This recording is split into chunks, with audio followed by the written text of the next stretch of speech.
Hey everyone, and welcome back to the Waxcast, episode 32. I am your host, Gavin Wax, and today I'm joined by a friend of mine and a field reporter with the Daily Caller, Mr. Jorge Ventura. Jorge, thank you for joining us. Hey, thanks so much for having me on. So I wanted to have you on because you've been doing some amazing work on the ground across the country. I ran into you here in New York for my club's Teddy protest. I know you came back for a lot of the protests for the Orthodox community in Brooklyn, but you're basically everywhere really and doing real journalism on the ground, which is kind of a rarity these days with most people seeming just to engage in commentary and stuff. But I actually want to get your opinion on a lot of things since you've seen things firsthand. I know you're based out in California. You're originally from California, and there's been a lot of nonsense going on there in terms of the governor, the lockdowns, the response to COVID. It's really been pushing a lot of people to the brink, particularly small businesses, which I know you've had a lot of exposure and work and done work with in terms of shedding light on some of the hardships that these businesses have been facing. So what's been going on the ground, particularly in California with small businesses, these lockdowns, which seem to have just evaporated, I think, today because Newsom is facing a recall. But give us an update. What's going on? Yeah, Gavin. So I've been over the summer. I was really covering like a lot of the George Floyd protests and riots, and as those protests and riots started to calm down a little bit in November. I'm originally based here in California, but I've been doing a lot of work in D.C. back with the Daily Caller, and I flew back to California around Thanksgiving time. Was just gonna do a family vacation, and as soon as I landed in California, LA County put a ban on outdoor dining, and for us, it just didn't make any sense because there hasn't been any data to trace it back to COVID cases or surges in outdoor dining. Not only that, LA County was the only county out of all the counties in the U.S. to do this. So now, all of a sudden, we're now the strictest county out of all the U.S. And in LA County, we have 30,000 restaurants. So in my hometown of the Antelope Valley here, which is located in LA County, I just started talking to my friends, and they're all stressed out. They're all servers and waiters who lost their jobs. A lot of my friends, their parents own a lot of these, small business restaurants, family-owned restaurants that have been here for 20, 30 years in the community, and they're now going out of business or filing for bankruptcy. So as soon as I landed here, it was like, you know what? I can't even do a vacation. I have to tell this story. This is an important working class, middle class story. And as soon as I started interviewing these owners, they would, be in tears in the interviews, telling me, hey, I have to lay off, the majority of my staff or all of my staff on Thanksgiving week. At that time, LA County said that the ban was for 3 weeks, but all the owners said, hey, we all expect this to go longer. So, just the pain of telling families, hey, there's no way, we have no work for you. And plus, around that time, we were only 3 weeks away from Christmas. So these folks have no income. One thing I've also learned just kind of being on the ground and interviewing the restaurant owners and servers is for a lot of these servers, their significant other is also in the restaurant industry. So now we have married couples who both don't have an income, who have kids at home. And guess what? Their kids are stuck on Zoom classes all day. So their mental health isn't good. They're behind school. So this whole thing is really a big mess in the Golden State. It's really sad. And then like you just pointed out, Gavin, today, they finally said, hey, we're just going to lift up the orders. Well, guess what? So far the data, the science, all this stuff doesn't make sense. The coronavirus cases have only gone up. Like, look, it's good news for the owners. We want these places open. But like I said, they're not using any data science. It doesn't even make sense. And it just shows how it was used as a weapon. It's so sad what you're saying. I know the Barstool Sports Fund has also shed a lot of light on this in terms of what's happening. These are family-run things, like you said. These are families who are not making a ton of money. They love what they do. It's their passion. And they're just basically trying to make it by on a working class, middle class income. That's basically what they're making at the end of the day with, the margins, the taxes.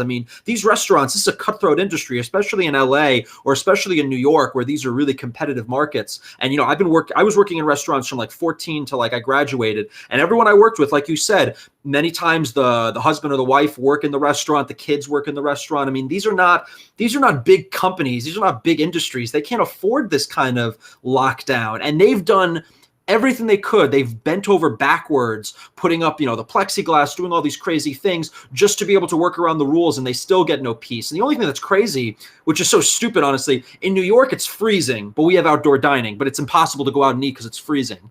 And then in LA, you guys have good weathers, but you didn't have outdoor dining. And now they just said, oh, now after how many months it's okay. So it's like, has this changed people's dynamics on the ground? Have people started to wake up a bit to what's going on politically? I think a lot of these people are probably not very politically active, but do you see a change in the air? Do you see some animosity towards the other Gavin, who ruins the name of Gavin for everyone? But what are you seeing on the ground? Yeah, actually, that's a great question. And, one thing I kind of picked up when I interviewed a lot of these small business owners is they say, hey, you know what? I'm not into politics. I don't really vote. I like to be left alone and just manage my business and feed my employees. But this has all actually drew them into politics. They say, hey, this isn't even about a left or right issue. This is just about me wanting to earn a basic living. And when someone's take that away, we have to get involved. So a lot of these folks have now seen what big government overreach is, and they've been affected by it. So now they're all in politically. A lot of these folks have never been to a protest or a march, and now they're organizing. They're organized with other small business owners to defy the outdoor dining ban and things like that. So one thing, Gavin, that we are picking up is here in California, we're starting to feel the momentum that Newsom is not popular anywhere. I mean, you can really find a Newsom voter on the streets. It's really starting to change. I think. Even folks who are not really into politics, when they say, hey, you know what? My favorite restaurant that I really like to go to on Sundays with my family, the fact that they're going out of business and those servers can't put food on the table, you know what? Something is wrong here. So Californians are waking up. We're starting to see it. Orange County, they went Republican. We saw that. That's something that isn't new, but we're starting to see California say, wait a minute, we might not be going Republican, but we know we don't want Newsom. Well, you guys have a great thing with the recall vote. I wish we had that here in New York with Cuomo, and it seems to be getting some steam. And I think it's a great measure, and it gives power to the people to really, hold Newsom accountable. Because at least Newsom now, he's been forced to pull back these lockdowns because he's actually worried he's going to get recalled. Cuomo has no fear; he could do whatever the hell he wants. But do you think that recall effort is gaining traction? You think it could succeed, or you think he's pretty much squashed it now because he's opened things up a bit? I think if you would have asked me 2 months ago, I would have said, I don't really see the recall as being a big factor. But the fact that Newsom felt the pressure and he's just going to open up the state with no data or science to back it up, I think it's actually making a difference. I'm actually really interested where things are going to go these next couple months in California, but I do see the momentum. I do see something picking up, and I'm actually surprised that, that recall effort actually puts so much pressure on Newsom that he's actually going to open up the state now somewhat. Now we're just going to go back to like kind of our regular stuff when we go to the salons. I imagine some indoor gym capacity. I know the outdoor dining is going to be back starting Friday, but I think it's really interesting the momentum that the recall effort is gaining. Now, have you seen basically the destruction? I mean, I'm sure you talked to a lot of the businesses struggling, but how many have you seen that have just been completely abandoned or just, shut down? I mean, has it really we always see the videos out of California on Tucker or Fox or wherever, and it's just, like empty businesses, tents, homeless, just drugs on the street. I mean, is that really what's going on out there? Is it really that bad? Yeah, man, that's honestly you could just drive around the streets of LA. All these restaurants are closed up, out of business. Homeless is skyrocketing. I mean, not even just restaurants, Gavin. I mean, just a few days ago, I was hanging out with a nail salon owner, beautiful nail salon. She worked her whole life to open up this place, and she's closing up shop. And that's just a general feeling. I mean, you drive into these business plazas, these shopping plazas, and it seems like all these small guys are out and all the big guys stay open. And even if you drive into, like I said, a normal shopping plaza, all the local small business restaurants, they're out of business. But McDonald's and Carl's Jr. and all the big chains, they're all doing good right now. I mean, it's honestly a really depressing feel. I mean, even from where I live now, I'm about 5 minutes from a shopping plaza. And, I mean, all the restaurants are closed down. It's really sad. And then, one common answer when you talk to these folks is they all feel like they got left behind, man. They feel like that no one cares for them. And in the media, they feel like the media doesn't represent them because they haven't been telling their story. They're not representing the government and politics. I mean, these restaurant owners could really use a $2,000 stimulus check right now. I mean, I know I talk to these people. These people cry in front of me. These people can't put food on this table. So when people talk about the stimulus, I mean, this should be, we should be attacking this like it's a national emergency. The fact that we still haven't passed this is insane in this country. Yeah, I mean, it seems like Biden, fooled everyone saying he was going to get the stimulus. They're not even talking about the stimulus right now. I mean, it's like tabled. No one wants to even bother with it. It's a sick joke. And like you're saying, I mean, these small businesses, they're the lifeblood of these communities. I mean, that's what makes a city. That's what makes a town. That's what makes a neighborhood. It's not the franchise chains. It's not the Pretz. It's not the Starbucks. It's the mom and pop stores. It's the diner. It's the local restaurant. It's the local nail salon. I mean, that's really what makes a place livable. And they've just destroyed one of the biggest drivers of our economy, and they've consolidated wealth in a few corporations and a few big businesses, and it's really gross, and it's disgusting what's going on. But beyond the economics of this all of this, there's also the mental health, the psychological implications. I mean, people have been locked up. People haven't been able to go outside. People haven't been able to socialize. I'm sure adults can handle it better, but you talk about young kids, you talk about children, you talk about people who can't even go to school anymore. I mean, what's the impacts of these lockdowns having on mental health? I see suicides are rising, drug use is rising. I mean, we're not even talking about the secondary or tertiary impacts of this stuff. Yeah, and before I even want to dive into the children's mental health, it's honestly really sad, Gavin, because we've already been seeing the destruction of the American family before the pandemic. We already know wages in this country haven't gone up. NAFTA has destroyed a lot of jobs. So we're already seeing the destruction of the American family. With this pandemic, with the rising of unemployment, we're seeing skyrocketing divorce rates, which is just horrible for the American family. We know what that's going to lead to for the kids and all that. But I've been really trying to focus on the mental health and just the impacts that children are facing, because for these kids, they haven't left their houses since March. And one thing that we do know too, Gavin, is sexual abuse is actually going underreported, because many of the times the people that would report sexual abuse is the teachers. So if these kids are getting abused at the home, the teachers would report that. They've been trained how to do that. So sexual abuse is actually going underreported. And we've been really trying to focus on the mental health. And I'll mention this before I dive into my reporting, but it just even came out today with the New York Times.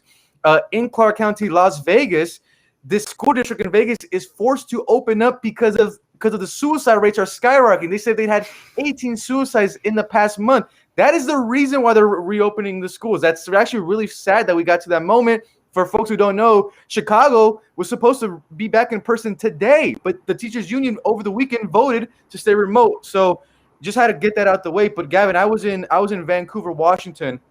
I got to meet this beautiful family of 5. They're called the Brainies family, who were really brave enough and had the courage enough to invite me in their home. And the reason was because their son, his name is Taven Brainies. He's 13 years old. This kid had amazing grades. He was athletic. He was in an 8th grade already taking Excel classes, living in a happy home, has 2 other siblings.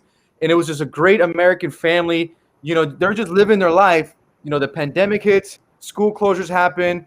And as the closures kind of kept continuing ongoing, the parents told me that they saw that their son changed. He started falling into depression. They started to see his grades slip. They started to see that Taven would no longer wake up early in the morning to do his homework. He would start waking up at 12 and 1. He would start making comments saying, "Why am I always in the house? When can I go back to school? When can I hang out with my friends?" So the parents started to see Taven change. This was a kid who they explained to me was a social butterfly, loved being around people, loved making people laugh, and he really cared about looking nice in his appearance. They started to see Taven not care about his appearance anymore, just didn't care for it, and fell into a really big depression. And then, unfortunately, one day, which was actually on January 6th, Taven, while he was at his grandpa's house, took a .22 caliber pistol, shot himself in the head, and I mean, thank God, he had less than a 5% chance to live. They're going to save his life. He survived. Yeah, he survived. So he's right now in the hospital as we speak, recovering. He had less than a 3% chance to get his speech back. According to Taven's parents, when I interviewed them, they said that the speech therapist expects him to make a full recovery on speech. But the real reason that we're doing this story, and when I spoke to the father, is he says, we want to bring awareness to the situations of what these lockdowns are doing to American kids. They said if our story could save just one family, then that's good enough for them. I want to remind folks, this was a regular American happy family of 5. The parents are involved in their kids' lives. The kids have amazing grades. I mean, the kid Taven was already taking high school classes as an 8th grader. He's an athlete in multiple sports. but this could happen to anybody. And I feel like we're still in a spot in the U.S. where mental health is a stigma. I know one thing that when people talk about mental health, people always want to be like, "Oh man, someone blah blah blah has it so much worse than you, man. Stop complaining, man." We need to, I think, just here in the U.S., Gavin, we need to stop with that mindset, and we really need to open up and ask ourselves, how are our kids doing? How are they feeling? As great as families are and parents are, sometimes kids, you can't replace that social interaction with other kids at the end of the day. No, you're 100% right. We're social creatures. I mean, we're not supposed to be locked up and away from family, from friends, especially when you're younger. I mean, that's such a critical part of development. It's socializing. It's being on the playground. It's playing sports. It's being with other people. It's even being bullied. I mean, all of that is part of it. It's part of growing up. It's part of socializing. And when you're locked indoors all day, tied to a computer screen or whatever it is, or in this more extreme case with the lockdowns, it's doing damage that we're probably not going to be able to quantify really, or never going to really know the full impacts for years until all these studies are out. I mean, it's shocking. And no one seems to really, like you said, be talking about it, whether it's with kids, whether it's even with like middle-aged or older people. I mean, we're seeing drug use rise. We're seeing suicides rise. I mean, people are giving up. They've been driven into destitution. They lose their business. They lose their job. They can't support themselves. They can't support their families. That's why the divorce rate's going up. I mean, the family is the cornerstone of all this. You said it right. And it was already on kind of some weak legs before this. I mean, the family structure in the U.S., like you said, has been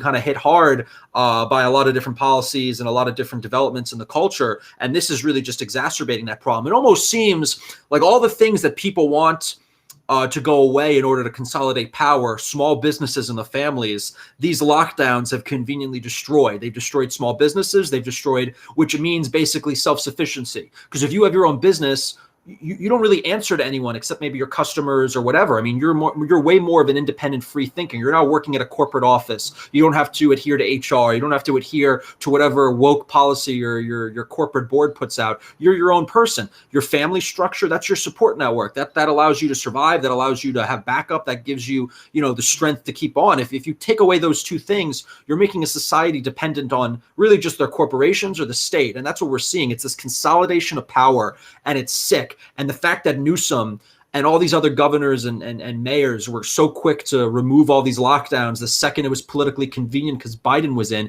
it just shows you that they just played a giant political game with everyone else's livelihoods and life on the line. And I cannot believe this poor kid is actually alive. I mean, that is a miracle that he was able to survive and that he's going to be able to maybe make a decent recovery based on what you're saying. So, I mean, he has a guardian angel for sure.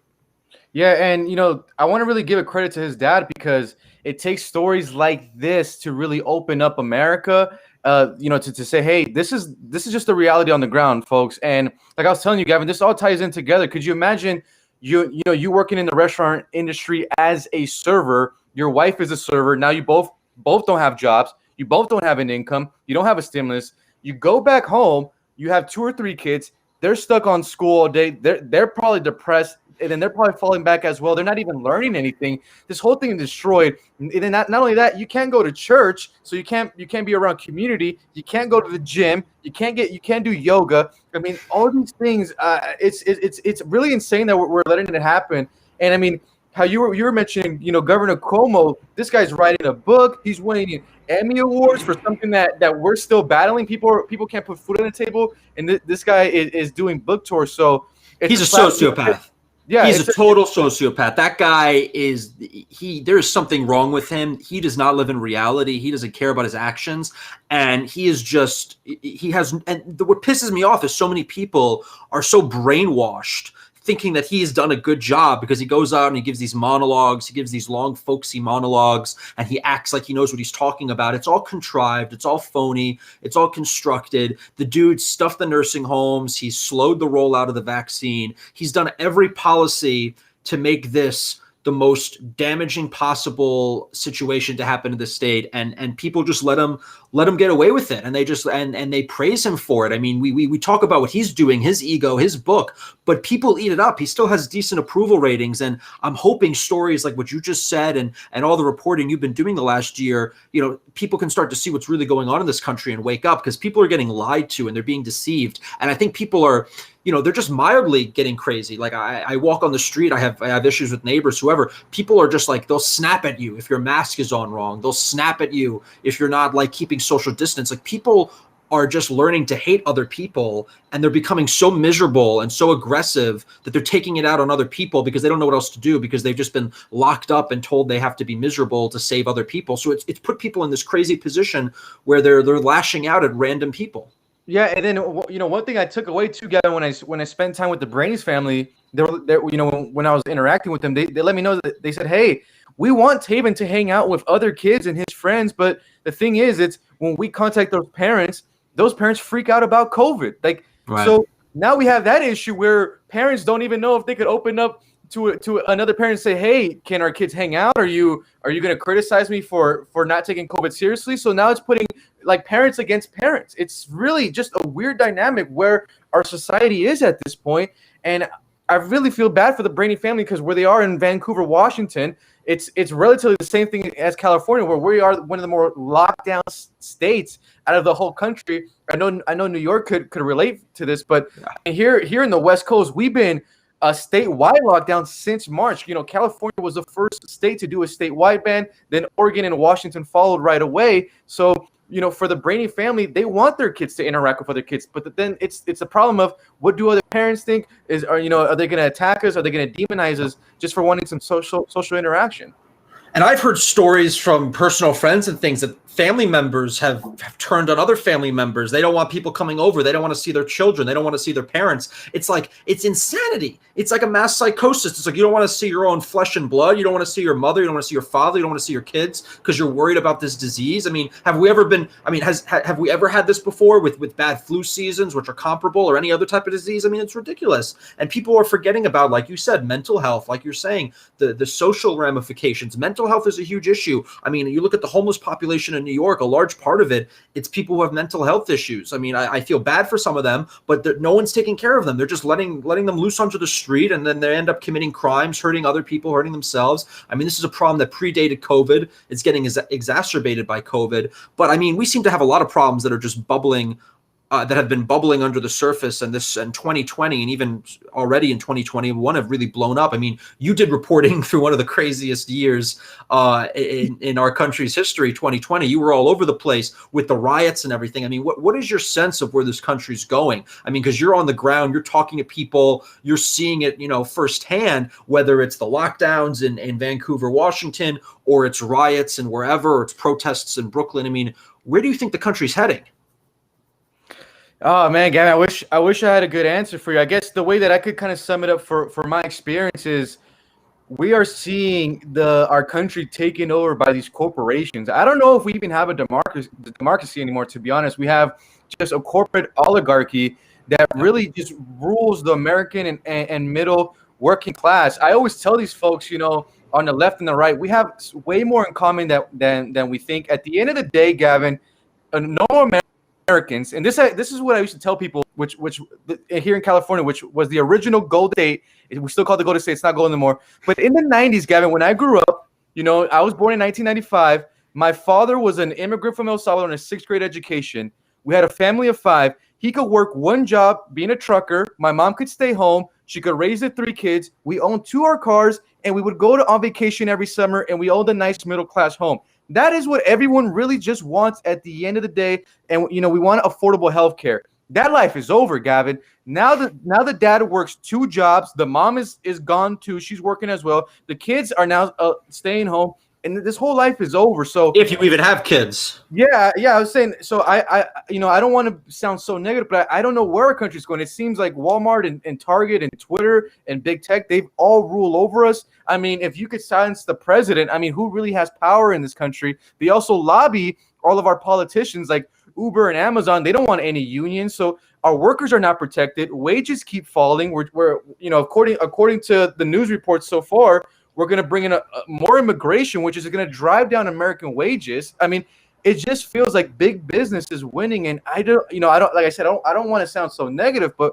when I'm on the ground seeing this stuff for myself, I mean, I don't know what other way to put it. I mean, why isn't Amazon saving small businesses? Why is it Barstool Sports? Where's Walmart? Where's Chase Bank? Where's all these big guys wanting to save us? Look how they all disappeared. Look at Mike Bloomberg. He spent like, I believe it was like $500 million on his campaign. Right. He hasn't even spent like $20 million in like COVID relief for small businesses. Like This is just, like I said, I don't want to sound so negative, but it seems like you're a realist. You're a realist. It's not negative. This is realistic. I mean, what you're saying is 100% true. It's been happening pre-COVID. It seems to have accelerated post-COVID. What you said about having one income, supporting a large family, living a good middle-class lifestyle, and able to progress and have the children do better than the parents. I mean, that's the American dream. The American dream is dead. The American dream is dead. It's long gone, and it's not coming back for a while. And like you said, we're basically in this corporatist, almost neo-feudal state. And I think California was one of the first states to really, buy into this, because California always struck me is that you have this super entrenched, wealthy coastal elite based around like San Francisco, Silicon Valley, et cetera. And then you have like the interior of California and all these like old working class towns and cities that have just been gutted. And there's just like really horrible poverty that you would never expect in a first world country. People don't want to talk about it. I mean, I think the first case of the Black Death happened in what's that place in LA with the Skid Row? I mean, like the Black Death, like the plague, the bubonic plague was coming back because like the homeless crisis was so out of control. I mean, and this is California. This is the liberal progressive paradise. It's everything but. It's almost dystopian. I mean, if California didn't have good weather, California would literally be North Korea. That's what it would be if it had maybe not that bad, but you know what I mean? Like if it didn't have good weather, no one would live there. It would be a mess. I mean, they have one thing going for them. It's the weather and the lockdowns and all this stuff they've been doing. They have no tangible benefits. They haven't seen the COVID rates decline. All their big government, all their corporatism, all their progressivism, if you can even call it that. California has some of the biggest income disparities. It has some of the worst economic, measures. It has the highest costs of living. I mean, where's the middle class lifestyle? Where's the working class lifestyle in California? It's dead. You either have to be super rich or you're super poor. And everything you're saying is 100% true. And I didn't see anyone really beginning to touch on it before Trump. And, say what you want about him, but at least he was touching on some of these issues. Now it just seems with Biden, it's just going to be exacerbated. It's going to be accelerated. And the issues that you just talked about are going to be nationwide. Yeah, it's a sad thing to see in your home state. Like I said, in the early 90s, early 2000s, I could remember growing up during that time in California. And it seems like everyone at that time wanted to move to California. People were doing whatever it could to get to the Golden State. It was a great time.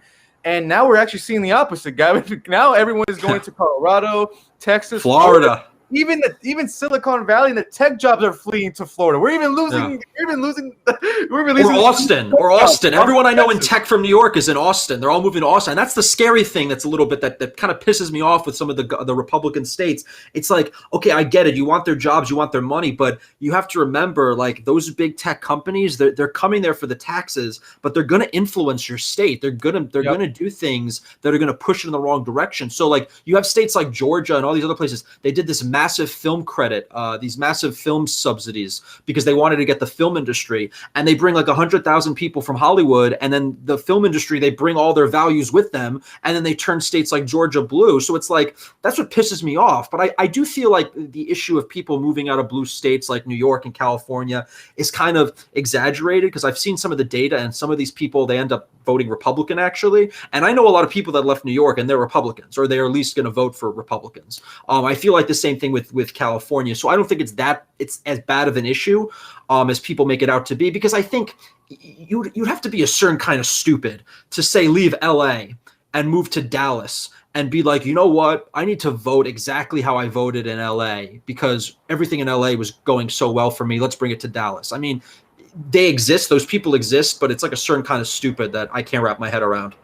Yeah, I mean, the most people that I've talked to that said that they're leaving California, they're voting Republican in that other state. They probably also most likely voted Republican here as well. But, it's a sad issue. California was like the 5th largest economy, and I believe we're still up there. But, I mean, we could truly be a powerhouse if we took over. But I don't see it now with all the, like I said, skyrocketing unemployment, the highest cost of living in the country. I would expect gasoline prices are probably going to go up soon as well. So Yeah, this is just the sad reality of it. I think, one thing that I just know for a fact, and it's not gonna, solve the issue or whatever, but it'll put a little band-aid, is these folks need a stimulus. I don't think that's even debatable.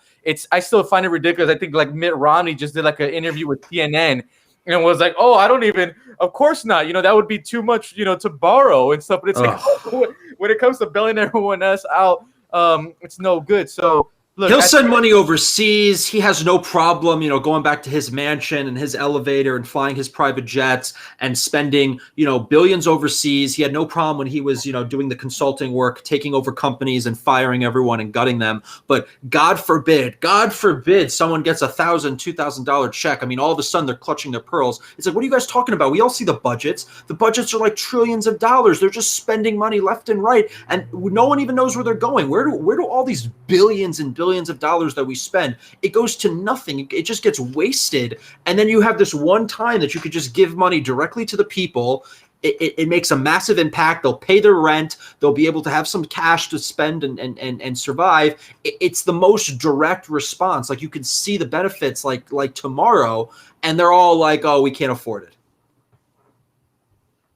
Then not only that, Gavin, we also, now that we're talking about everything too, and you just quickly reminded me, we got an eviction crisis right around the corner, and it's going to hit states like New York and California the most. So just wait around that, guys. It's going to get worse. We're going to see homelessness skyrocket in both states, divorce. This whole thing is a mess. So everyone, like I said, we have the eviction crisis looming. It's around the corner. And I don't know what folks are going to do when we get to that point. Biden, so far, we don't really have a plan for that. It seems like they've been taking everything on cruise control. First this guy had a plan for COVID. Now he's saying they can't really do anything. The whole thing about them giving us $2,000 for everyone. I mean, you got the Senate, the House, you got the presidency. I don't know what else you really need at this point. So look, these folks need help. I don't know what's going to happen. The best thing that we could do is, from our standpoint, is continue to tell these stories and at least highlight these issues and just get it out there and just blast it to the world at this point. No, you're doing great work showing people because the way they control the media, the way they control tech. I know a lot of people from my personal life, normie friends of mine don't really pay attention. They don't know what's going on. And you show them a video, you show them an interview, and it does change their perspective, and it kind of red pills them, and then they'll be down the rabbit hole and they'll start investigating on themselves. It's just pushing them over that hump. But the other point that you kind of made here is that they need help, and it's not because they need help for their own mistakes. These people were driven into poverty. They were driven into destitution. They were driven into unemployment because government said you can't work. You have to shut down your business and you have to stay home. They all would have been working. They all would have been making a living. We had the lowest rates of unemployment before this thing. We had rising wages. We had poverty was dropping. All the economic indicators were moving in the right way. People weren't lazy. It wasn't like they made mistakes. These are people that the government, that the feds, that Congress drove into destitution, that these governors and these state legislatures, and now they're asking for help, and it's like, oh, we can't help you. It's like that's what pisses me off. And that's where this thing should piss off a lot of people, because we probably could have held the Senate had we got those checks done, and people like Mitch McConnell and that whole crew just screwed us over. They screwed everyone over. And I think this is only going to create more tensions. I mean, we saw what happened last summer, in the summer of love, with the BLM and Antifa riots and everything. We just saw what happened at the Capitol. I mean, do you think political violence is only going to go up? Because I do. I mean, if you have millions of people that are broke, that are depressed, that have no job, that have no family, that have no future, what else are they going to do? They're going to riot. That's what happened throughout history. I mean, do you see this getting worse? Yeah, I do. I'm actually, Gavin, I don't know if this would make sense, but I'm actually not surprised what happened on January 6th, because it's like, once you push the American people on the brink, this is what you're going to get. Also, look, the BLM protests and riots and what happened on January 6th, they both tied together. It's frustration at the government. It's, our class warfare. People are broke, frustrated. Divorce is up. People literally can't put food on the table for themselves or their kids. So I agree with what you're saying, Gavin. I think we're going to keep seeing it more. And no one wants to investigate. I think Tucker was the only one who said. Tucker went out and he said, why don't we ask why people wanted to do this rather than look at after the fact? Like take it back a step. Like, what would lead people to storm the center of government and risk being in jail for 10 years unless there was some serious structural societal problems. Like if I read a history book, if I opened up a history book and it was talking about a random country and that country had thousands of people storming the Capitol, I would not think to myself, "Oh, that's a country that has their shit together. They know everything's going well, everything's normal, it's healthy, it's a good society." No, I would look at it and the history book would tell me this is a country that's on the brink, and something's gonna give sooner rather than later. Yeah, I'm glad you brought up that Tucker thing, and the reason why I say I'm not surprised at what happened in January 6th is because I read that book. Actually, it's from Tucker Carlson. It's called The Ship of Fools. I highly recommend you get that book, and it talks about when the oligarchs keep creating this class divide, that it's going to lead to a revolution. So Tucker was right. I mean, he was writing about this in 2018, and we're going to keep going down that rabbit hole. The more that we accelerate this class warfare, folks are going to start uprising, and we might see that. And we saw that over the summer. We saw that in January 6th. And like you said, Gavin, look, no one storms the Capitol on a Wednesday because their life is great and because they have a good income and they could feed their family and their kids are going to go to college and healthcare is affordable. No one is storming the Capitol on a Wednesday because of that. People have been pushed to the brink, and we're seeing that. We need to get these folks help. We need to reopen the country, and we need to get this going ASAP. We should be treating this like a national emergency. The more divorce, the more suicides, the more sexual abuse, the more unemployment. It's an ugly thing for our country. I didn't think we could ever really get to this point. Now we're here, and it feels like we're at the brink. And so many people are blasé about it. It's like they're Nero watching Rome burn. It's like they don't even realize all the stuff that's happening. And I think there is a large segment of the population that's completely insulated. I mean, they're the kind of, the people that can afford or are able to just work from home and have their jobs and everything's okay. And they live in a nice place and they're not in the cities. They're not where all this stuff is happening. And, they'll just watch CNN and they'll read the New York Times and they'll just be like, oh, everything's fine. We have Biden now. He's taking it under control. He raised the price of insulin. He got 70,000 people to lose their job on the pipeline. He killed women's sports. But, he's really going to do some good work. I mean, people actually believe that this dementia patient is going to fix these issues, not make them worse. I mean, because the people around him are literally some of the architects of this managed decline. Because everything we're talking about, it's accelerated the last year because of COVID, but it's been in the works for decades. I mean, like you talked about the 90s, the 2000s, what California was is very different from what California is today. That was managed. That was a slow managed decline, so people didn't realize it. I think people are waking up now because it's so stark, but Biden is only going to push this further until we're basically, I don't know, a puppet state of China, or I don't even know what to call us at that point. Yeah, like this issue has been going on, and look, a country doesn't elect a billionaire TV guy with a golden toilet because they trust the establishment. They elected Donald Trump as a middle finger to DC. So people know what's going on. Unfortunately, like I said, I don't know which way the country goes now because you have 75 million people who are disenfranchised. If those 75 million people turn on CNN, bashes them. The New York Times bashes and the Washington Post bashes these people. That's going to anger these folks. Even now, when you add censorship on top of that, that doesn't calm down the temperature. That's going to make folks more radical, and folks who are already, let's say, extremists or on, fringe. This is only going to radicalize them more when you ban them and censor them. It makes folks more angry, and who knows where we're headed at this point. No, you're right, man. I mean, we could talk about this forever, and I'm glad we hit a lot of these points because there's a ton going on. But I want to have you back on again to delve into this. Hopefully, it will be some better news and it won't be too depressing. But I want to have you back, man, and I want to give the last word to you. Please let us know where we can follow you, how we can keep up with your work, your latest videos, your latest interviews, your latest reporting. And I really appreciate you coming on. Cool. No, thanks for having me on, man. I think we had a great convo. I would love, we definitely got to do it again, man. Because I know we and me could both rant on this stuff. Oh, yeah, you're on Timcast. You're killing it, man. You're all over the place. I can't keep up with you. Yeah. So the best social media to follow me, guys, is on Instagram. You put in Jorge Ventura TV. I'm always updating. Everything is there in video format. Gives you links to everything else. Also, Twitter is awesome. at Ventura Report. They're on Twitter is awesome because it's live on the ground. You're getting it as the action is happening. So those two are great. I am a field correspondent for the Daily Caller. So if you just put in dailycaller.com, type in Jorge Ventura, you have a lot of my video footage. We just actually dropped a documentary on the restaurant industry in Southern California. The documentary is called Takeout Only, and that's on Daily Caller YouTube. I believe we're almost about to hit 40,000K, hopefully going into 50K views. So we got that out. But no, awesome convo, Gavin. We got to do it again.